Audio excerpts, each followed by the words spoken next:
नमस्कार, मैं हूं शगुन और आप देख रहे हैं खबर फास्ट। हमारे खास प्रोग्राम में आपका स्वागत है। 20 अप्रैल से आप सभी कुछ चीजों को ऑनलाइन खरीद सकेंगे। तो जाहिर है कि मुश्किल की इस घड़ी में आपकी जेब पर पहले से कुछ ज्यादा जोर पड़ने वाला है। सोशल डिस्टेंसिंग बनी रहे, इसी के लिए भले ही लॉकडाउन के दौरान ई कॉमर्स कंपनियों को ऑनलाइन सामान बिक्री की छूट के फैसले के साथ ही इसका विरोध भी शुरू हो गया। तो वहीं पर सरकार की तरफ से नई गाइडलाइंस भी जारी की गई हैं, जिसमें जरूरी सामान के अलावा और कुछ नहीं बेच पाएंगे ऑनलाइन कंपनियां। फिर भी जरूरत के सामान की डिलीवरी तो व्यापारी भी कर सकते हैं अपने आसपास के इलाकों में। चलिए इस प्रोग्राम को आगे बढ़ाते हैं और चलते हैं मेरे सहयोगी अमितेश श्रीवास्तव के पास। जी Amitesh, over to you.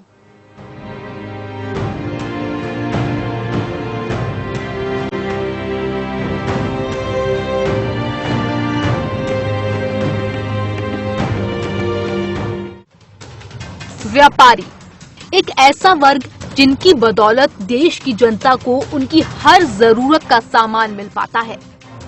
Lockdown के दौरान ऑनलाइन सामान बिक्री की छूट के फैसले के साथ ही व्यापारियों को काफी धक्का लगा है। धक्का तो लगना ही था। मुसीबत की जिस घड़ी में देश का व्यापारी देश के साथ खड़ा हो और एकदम से उसे अपने हाथों से अपनी रोजी रोटी छिनती नजर आए, तो वो क्या करे? या तो विरोध करे, या तो प्रार्थना, या तो गुहार, या फिर पुकार। जब भी नजर मार्केट की तरफ जाती है, आपको ज्यादातर व्यापारी कुछ न कुछ बेचते दिखाई देते हैं। फट से जाकर हम वहां से सामान भी ले आते हैं। वहीं अगर ऑनलाइन की बात करें तो जो सामान हमें दुकानदारों से, व्यापारियों से 100 रुपए का मिलता है, वही सामान ऑनलाइन 2 गुना महंगा मिलता है। ऐसे में छोटे व्यापारी जो 1 महीने से दुकान बंद कर घर में बैठे हैं, वो तबाह हो जाएंगे। बाद में लॉकडाउन खुलने पर उनके माल का स्टॉक धरा रह जाएगा। पहले से ही 1 महीने से वो घाटा झेल रहे हैं। व्यापारियों की मांग है कि ये फैसला वापस लिया जाए, नहीं तो वो लोग दाने दाने को मोहताज हो जाएंगे। शायद व्यापारियों की इसी बात को देखते हुए सरकार ने एक और लिस्ट जारी की है, जिसमें ऑनलाइन कंपनियों को ये हिदायत दी गई है कि वो जरूरत के सामान के अलावा कोई और सामान नहीं बेचेंगे। फिर भी व्यापारियों का कहना है कि घर घर अपने आसपास डिलीवरी तो हम भी दे सकते हैं, तो ऑनलाइन की क्या जरूरत आन पड़ी। व्यापारियों का कहना है कि अगर ऐसा हुआ तो देश के सारे व्यापारी बेरोजगार हो जाएंगे। ऑनलाइन कंपनियां देश की जनता से 2 गुना पैसा वसूलेंगी, और अगर ये सब सोशल डिस्टेंसिंग को कायम रखने के लिए किया जा रहा है, तो ये जिम्मेदारी व्यापारियों को सौंपी जानी चाहिए थी।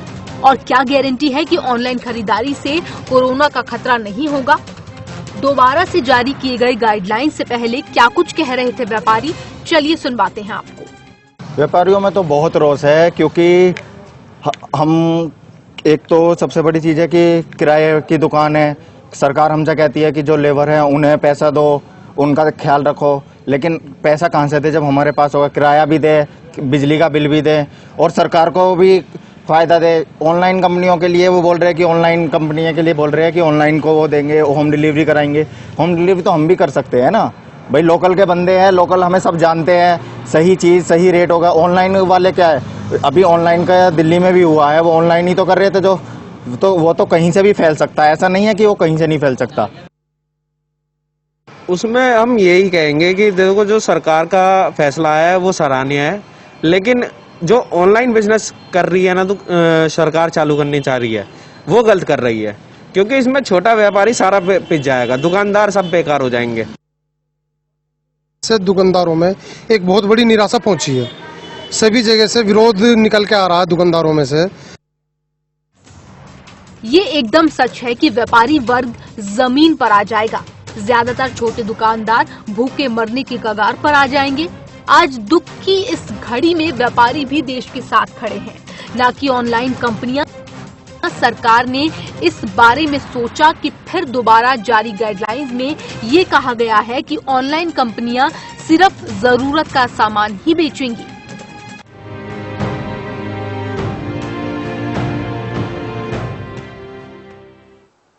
ये तो आपने व्यापारियों की पुकार सुनी है। चलिए प्रोग्राम को आगे बढ़ाते हैं और सीधा चलते हैं मेरे सहयोगी अमितेश के पास। जी अमितेश। शुक्रिया सगुन। देश का व्यापारी इन दिनों परेशान है, बेहाल है। उसे समझ नहीं आ रहा कि वो क्या करे। दरअसल पूरा देश संकट के दौर से गुजर रहा है। ऐसे में सबसे ज्यादा जो मार पड़ रही है वो व्यापारी वर्ग को मार पड़ रही है। ऐसे में व्यापारियों का जो दर्द है वो लाजमी है, लेकिन सवाल कई है। व्यापारियों के इस दर्द को आखिर सुने कौन, व्यापारियों के इस दर्द को समझे कौन, व्यापारी कहाँ जाए? तमाम ये सवाल हैं जो सबके जहन में हैं। आज इन्हीं तमाम अनसुलझे सवालों पर हम चर्चा करेंगे। हमारे साथ ढेर सारे व्यापारी जो नेता है वो जुड़ेंगे, उन्हें उनसे समझने की कोशिश करेंगे कि आखिर इस संकट के दौर में वो कैसे आगे बढ़ रहे हैं अपने बुलंद हौसलों के साथ। हमारे साथ संजय गुप्ता जी हैं, आदर्श व्यापार मंडल के प्रदेश अध्यक्ष हैं, वो लखनऊ से लाइव जुड़े हुए हमारे साथ। संजय गुप्ता जी, बहुत स्वागत है खबर का। धन्यवाद। धन्यवाद। संजय गुप्ता जी, आपने रिपोर्ट देखी हमारी जी। हम जो तकलीफ आपके समाज की है, व्यापारियों की है, छोटे बड़े व्यापारी, मझोले व्यापारी, सभी व्यापारियों का जो दुख है वो हम समझ सकते हैं, और इसीलिए आज इस महत्वपूर्ण मुद्दे पे हम चर्चा कर रहे हैं, आपसे बातचीत कर रहे हैं। सबसे पहले आपसे समझना चाहेंगे कि इस वक्त संकट के दौर में व्यापारियों को किस तरह की जो मार है वो पड़ रही है। सामने एक बहुत बड़ी आपदा आई हुई है, और उस आपदा में सबसे महत्वपूर्ण रोल जो है, जिस तरीके से पुलिस के लोग कर रहे हैं, जिस तरीके से डॉक्टर्स कर रहे हैं, जिस तरीके से सरकार कर रही है, ठीक उसी प्रकार से आज व्यापारी समाज भी पूरी तरीके से सेनानी की भांति लड़ते हुए, अपने कर्तव्यों का निर्वहन करते हुए आम जनता को आवश्यक वस्तुओं की सामग्री आपूर्ति पूरी सुलभ करा रहा है। वो अपनी जान की परवाह भी नहीं कर रहा, उसको भी इस बात की चिंता है, उसके परिवार वालों की भी इस बात की चिंता है कि हमारा परिवार का सदस्य घर से बाहर निकल करके दुकान पे स्वास्थ्य का क्या होगा। लेकिन इन सबके बावजूद कहीं न कहीं व्यापारी अपनी जिम्मेदारी समझ रहा है और आपूर्ति में सहायक बना हुआ है। दूसरी तरफ अगर आप देखेंगे तो देश में जो गरीब लोग हैं, जो जरूरतमंद लोग हैं, जो बेसहारा लोग हैं, जिनको वास्तव में सहयोग की आवश्यकता है, पूरे देश में व्यापारी समाज राशन हो चाहे पका हुआ भोजन हो, उसको उपलब्ध कराने का काम भी व्यापारी समाज ही कर रहा है। और यदि सरकार कोई काम कर रही है तो उसके किचन में भी जो सहयोग है वो काफी मात्रा में सरकार के साथ साथ व्यापारियों का है और दूसरी सामाजिक संस्थाओं का है। आज लेकिन व्यापारियों के सामने बहुत बड़ी समस्या ये आ गई है कि उनका व्यापार पूरी तरीके से बंद है, आमदनी उनकी बंद है। प्रधानमंत्री जी ने एक ये अपील की है किसी को नौकरी से ना निकाला जाए, उसको तनख्वाह दी जाए। व्यापारी जो मानवतावादी है, व्यापारी की इस बात की पूरी चिंता कर रहा है। लेकिन अब व्यापारियों के सामने सबसे बड़ी समस्या ये है कि व्यापारी अपने कर्मचारियों की तनख्वाह कैसे दे। व्यापारियों के सामने सबसे बड़ी समस्या ये है कि अपने गोदामों का, अपनी दुकानों का किराया कैसे दे। व्यापारियों के सामने समस्या ये है कि जो उनके लोन के खाते हैं, उन खातों का ब्याज कैसे वो अदा करे। बिजली के जो कनेक्शन है उसके फिक्स चार्जेस का भुगतान वो कैसे करे। और अभी जो दिख रहा है पूरा सिनेरियो, इसमें 3-4 महीने 5 महीने लॉकडाउन खत्म होने के बाद भी व्यापार पटरी पे नहीं आएगा, ऐसी संभावना पूरी तरीके से, क्योंकि जो विकास की गति रुकेगी या अर्थव्यवस्था प्रभावित हुई है तो वो किसी एक व्यक्ति की नहीं, पूरे देश की हुई है। तो ऐसे में परचेजिंग पावर सबकी घटेगी, लोग किन वस्तुओं पर ध्यान रखेंगे।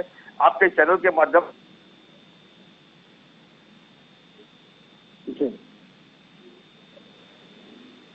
चलिए, संजय गुप्ता जी, कुछ तकनीकी दिक्कतें आ रही हैं। हमारे साथ विनोद महेश्वरी जी जुड़े हुए हैं लखनऊ से।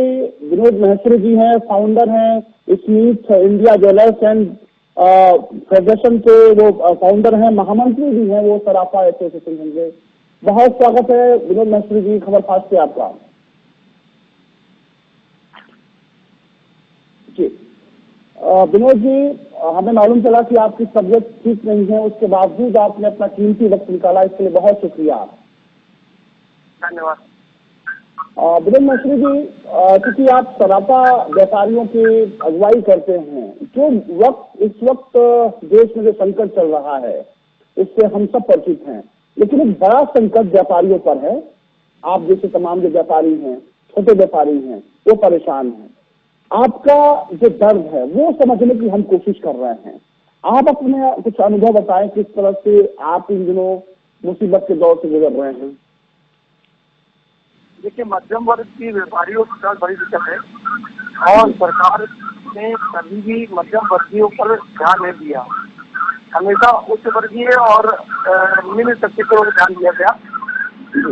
लेकिन छोटे छोटे व्यापारी जो होते हैं, मध्यम वर्गीय व्यापारी होते हैं, वो बड़ी दिक्कत में आते हैं और वो सरकार का हर समय साथ देते हैं। आप देखिए, जितने भी सरकार ने जब 22 तारीख से लॉकडाउन लागू किया, उससे लगातार बंदी पे है, सरकार को सपोर्ट कर रहे हैं, सरकार की इतनी खाद्यान्न की व्यवस्था है उसमें भी सपोर्ट कर रहे हैं, गरीबों को खाना खिला रहे हैं, और कोई सैनिटाइज बना रहा है, इस तरह हर तरह सहयोग करते हैं। इन छोटे व्यापारियों का विशेष तौर पे, जैसे बिजली का बिल है और आपका सामान है, उस पर ध्यान देना चाहिए सरकार को। और मैं तो कहता हूँ, सरकार इस समय देश कोरोना से पीड़ित लड़ रहा है, तो ये सरकार का कदम अच्छा है, सब लोग को साथ लेकर चलना चाहिए। बिल्कुल विनोद महतो जी, लेकिन अभी तो ये ऑनलाइन कंपनियों को जिस तरह से छूट दी गई है, उसको लेकर हम व्यापारियों में देख रहे हैं रोष है, गुस्सा है, नाराजगी है। किन बातों को लेकर आप लोगों को तकलीफें हैं? ऑनलाइन का विरोध हर व्यापारी वर्ग ने किया और संगठन ने किया।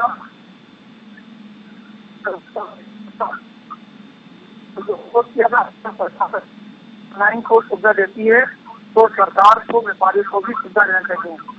हमारे कई व्यापारी ऐसे हैं जो ऑनलाइन को टक्कर दे सकते हैं, लेकिन उसके लिए पूरा सिस्टम बनाना पड़ता है और सरकार ऑनलाइन का विरोध कर इसी तरह से सरकार ने इस कदम को वापस ले लिया और ये बहुत अच्छा कदम है। लेकिन अभी सरकार, अभी व्यापारियों में ये मंशा,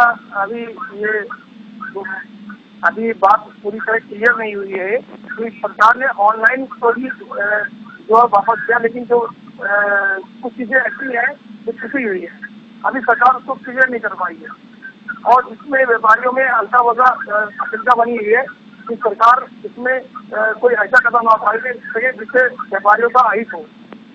बिल्कुल, आपके पास आएंगे विनोद महतो जी, क्योंकि व्यापारियों की नुमाइंदगी करते हैं संजय गुप्ता साहब, लगातार इन दिनों देख रहे हैं बेस्ट शेड्यूल इनका है, लगातार संघर्ष कर रहे हैं। संजय गुप्ता साहब, जिस तरह से ऑनलाइन कंपनियों को छूट दी गई, इसको लेकर किस तरह का आप लोग विरोध कर रहे हैं और उसकी जो तकनीकी खामियां हैं वो जरा हमारे दर्शकों को आप समझाने की कोशिश करिए। देखिए, ऑनलाइन तो अब आज के नए व्यापार की विधा है। संगठन ऑनलाइन का विरोध नहीं कर रहा था, संगठन इस बात का विरोध कर रहा था कि जब लॉकडाउन में पूरे देश का व्यापार बंद है, पूरे देश के बाजार बंद हैं, हम अपने सामान्य व्यापारियों को, जो ट्रेडिशनल व्यापारी हैं, उनको व्यापार करने की अनुमति नहीं दे रहे हैं। तो ऐसे में यदि हम ऑनलाइन ई कॉमर्स कंपनियों को, जो विदेशी कंपनियां हैं अमेजॉन, फ्लिपकार्ट जैसी, अगर इनको अनुमति देंगे तो कहीं ना कहीं प्रतिस्पर्धा कानून का उल्लंघन होगा और ये हमारे जो परंपरागत व्यापारी है उनके हितों की अनदेखी होगी। इस बात का हम लोग विरोध कर रहे थे। संगठन अब आगे के लिए इस बात की कोशिश में है कि भारत के व्यापारियों के लिए एक ई कॉमर्स प्लेटफॉर्म तैयार किया जाए, तो भारत की अपनी कंपनियों, भारत के अपने व्यापारी सब खुद से ई कॉमर्स पर आ जाए। संगठन इस बात का प्रयास कर रहा है और लखनऊ में हम लोग पायलट प्रोजेक्ट के तरीके से कल इसकी शुरुआत करने जा रहे हैं। आदर्श व्यापार मंडल ने, confederation of all India traders ने, व्हाट्सएप ने, विश्व की प्रसिद्ध कंपनी ग्लोबल लिंकर ने और डिलीवरी कंपनी डिलीवरी ने एक टाइप किया है। कल से हम लोग लखनऊ में, गोरखपुर में, बनारस में, इलाहाबाद में एक पायलट प्रोजेक्ट शुरू करके लखनऊ के जितने भी किराने वाले हैं, इन शहरों में जितने किराने वाले हैं, उनको जोड़ करके हम लोग घर घर सामान पहुंचाने का काम करेंगे। ई कॉमर्स के क्षेत्र में, होम डिलीवरी के क्षेत्र में अब व्यापारी स्वयं आगे आएगा। इन कंपनियों को अब बाहर भगाने का काम हम लोग करेंगे।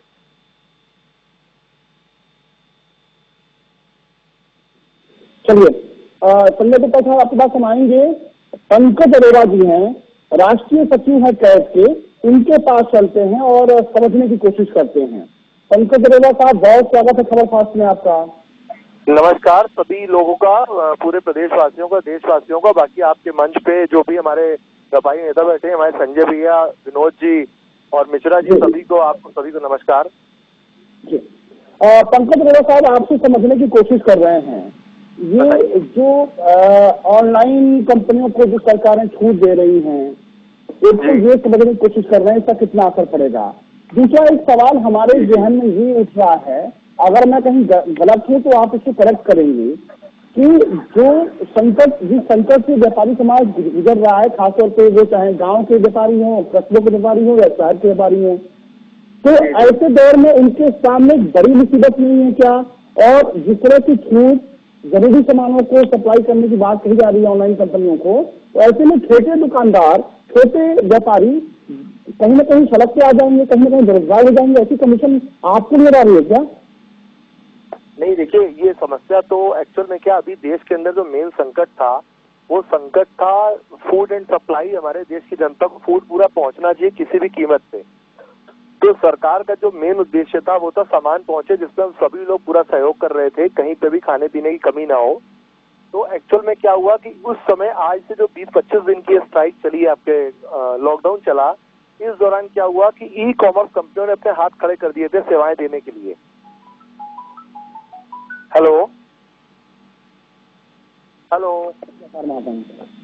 हेलो जी हाँ, मैं कह रहा हूँ ई कॉमर्स कंपनियों ने अपने हाथ खड़े कर दिए थे एसेंशियल फूड की सर्विस देने के लिए।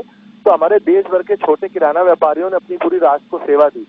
ऐसे में सरकार ने जो 15 तारीख को 16 तारीख को MHA ministry of home affairs ने जो नोटिफिकेशन जारी किया, वो छोटे व्यापारियों के एकदम खिलाफ था, और जो दुकानें सारे व्यापारी बंद करके बैठे हैं उसके भी एकदम खिलाफ था।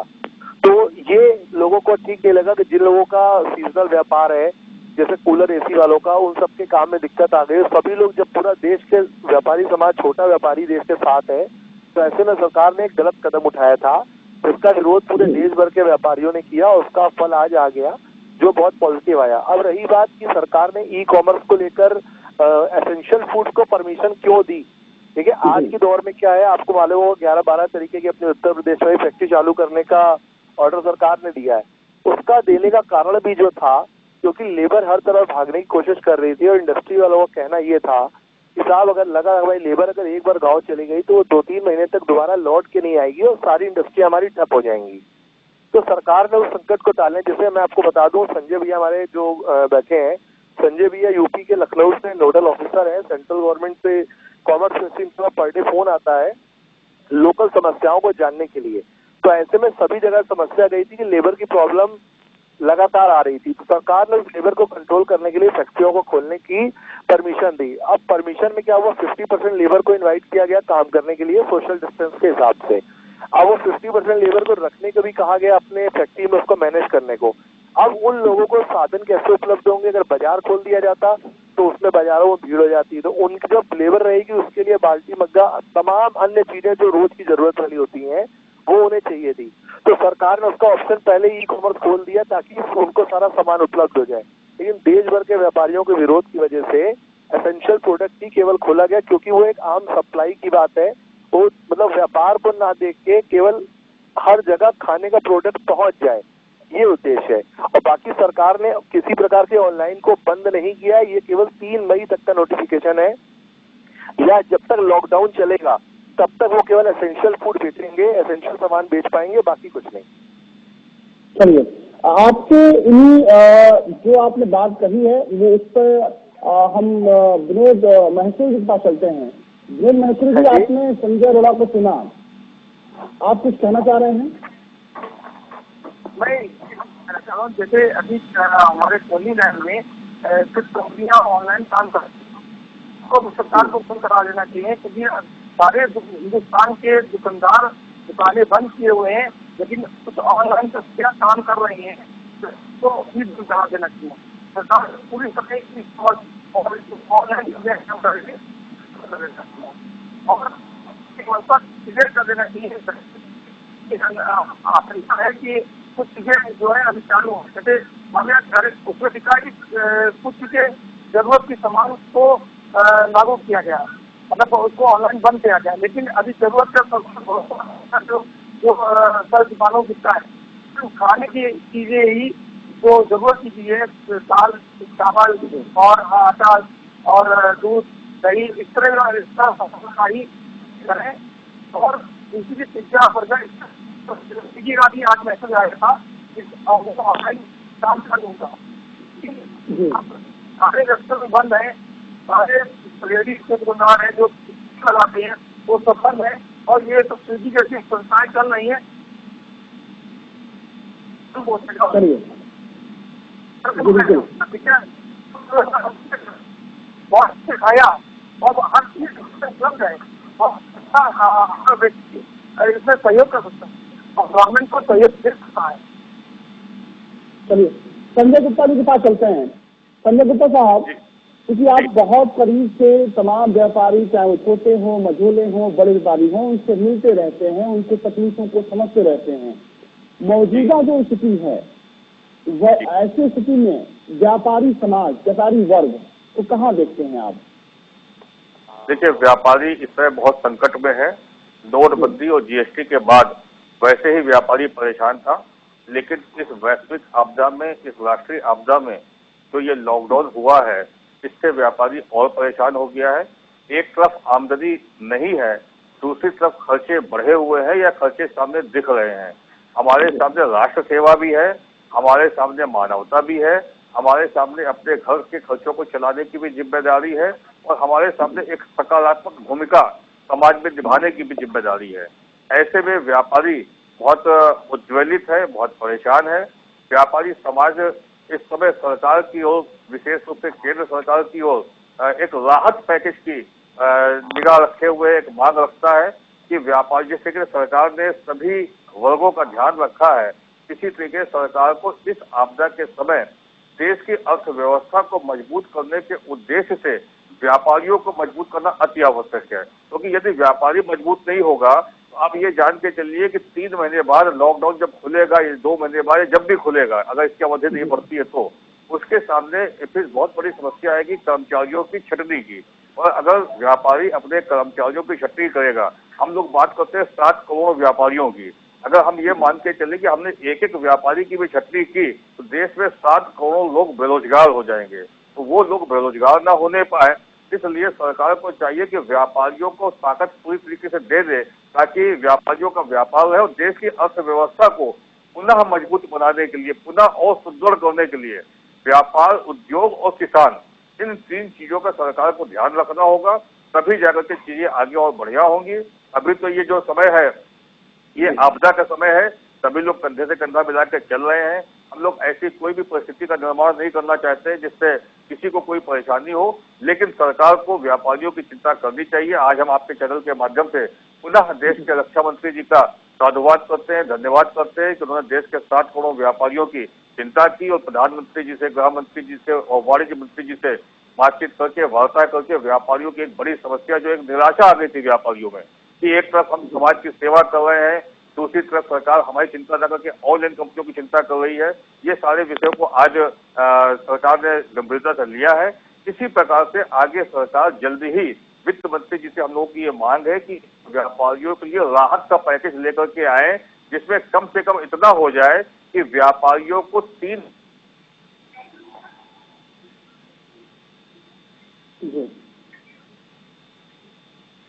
चलिए विनोद महतो जी के पास चलते हैं। विनोद महतो साहब, हम देखते हैं गांव हो, कस्बा हो, शहर हो, महानगर हो, व्यापारी तकरीबन जिनकी संख्या 7 करोड़ बताई जा रही है, वो आप लोगों का आंकड़ा है, 7 करोड़ व्यापारी पूरे देश भर में है। कहीं न कहीं संकट के इस दौर में एक बात बहुत ही बेहतर लगी कि हर व्यापारियों ने सहयोग किया, ये काबिल तारीफ है। जो इसका व्यापारी देश के साथ खड़ा था, खड़ा है और खड़ा रहेगा। आपको क्या लगता है कि जिस तरह की अभी दिक्कतें आ रही हैं, आपके हिसाब से विनोद महतो साहब, और क्या चीजें बेहतर हो जाएं कि व्यापारी समाज और मजबूत हो जाए?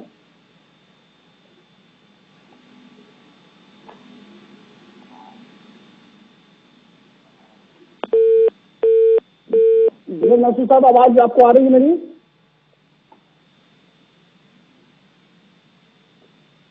चलिए संजय गुप्ता साहब, आप मुझे सुन पा रहे हैं?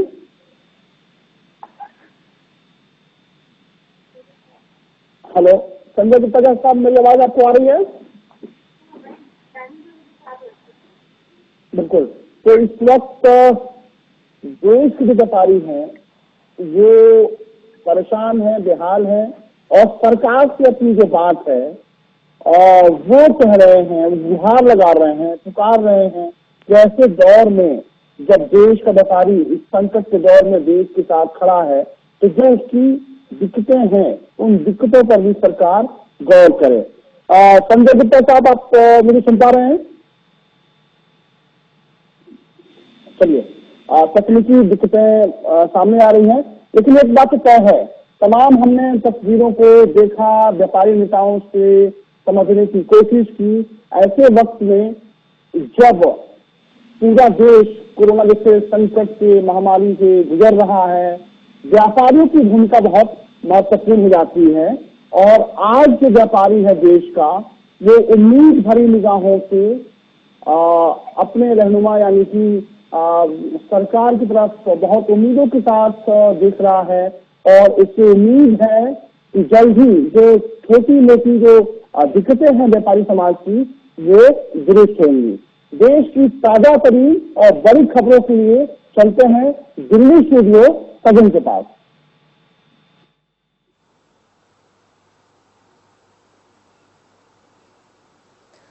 तो यहाँ पर व्यापारी वर्ग जो है अब परेशान है सरकार के एक फैसले से, जिसमें ये कहा गया है कि ऑनलाइन कंपनियां जो है वो जरूरी सामान बेच सकेंगी। पहले ये आदेश जारी किया गया था कि ऑनलाइन कंपनियां सामान बेच सकती हैं, जिसका विरोध व्यापारियों ने किया क्योंकि उनकी व्यापार में इससे घाटा होता हुआ दिखाई दिया, क्योंकि पहले लॉकडाउन से ही व्यापारी जो है परेशान है, कहीं ना कहीं मंदी की मार झेल रहे हैं। लेकिन अब इस फैसले से व्यापारी जो है वो और परेशान हो गए हैं और अब सरकार से गुहार लगा रहे हैं कि उनके लिए कुछ अच्छा किया जाए। फिलहाल हमारे साथ इस खास कार्यक्रम में इतना ही। देखते रहिए खबर फास्ट।